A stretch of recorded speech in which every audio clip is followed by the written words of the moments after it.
Let's dive headfirst into the mind-blowingly epic world of Inca warriors. They freaking expanded one of the most colossal empires in history.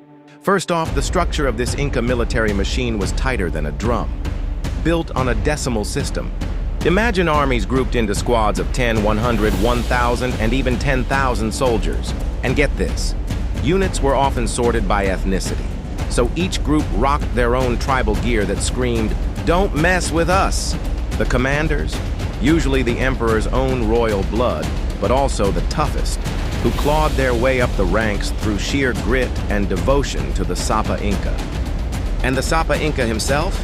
The big boss of bosses, sometimes personally leading the charge into battle or handing the reins to his equally fierce brothers or sons.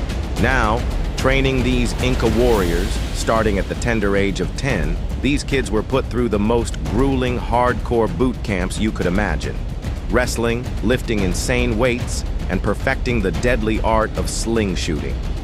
And I'm not kidding when I say they picked out specialists like builders, stone masons, and assault leaders. These guys were the elite freaking forces of their day. Discipline off the charts. Soldiers marched in silence like ghosts of war. Let's talk weapons. These were next level. The Incas weren't just swinging sticks and stones. They had slings, called waraka, that could hurl projectiles with jaw-dropping force, clubs known as macanas with razor-sharp stone, or metal blades that could tear through flesh like butter, and bolas designed to entangle enemies so fast it'd make your head spin. Incan armor? They rocked padded cotton tunics, sturdy wooden or leather shields, and helmets that made them look like walking fortresses. When it came to tactics, these Inca warriors were straight-up masterminds. Picture this: a triple-pronged assault, a frontal blitzkrieg with two sneaky flanking groups ready to encircle and crush their foes. They bombarded enemies with slings and arrows from a distance before closing in for brutal hand-to-hand combat. And the psychological warfare? Insane war cries, intimidating battle attire. Basically, they made their enemies' blood run cold before a single arrow was shot.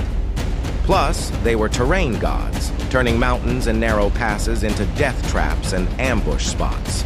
You wanted to fight the Incas? Good luck finding a way out alive. But here's the kicker. These Inca warriors weren't just killers. They were the glue holding the empire together. They expanded Tahuantinsuyu like absolute legends, crushed rebellions with ruthless efficiency, and kept order in a realm that spanned freaking thousands of miles. The military even doubled as a public service force, moving resources and training specialists all over the empire.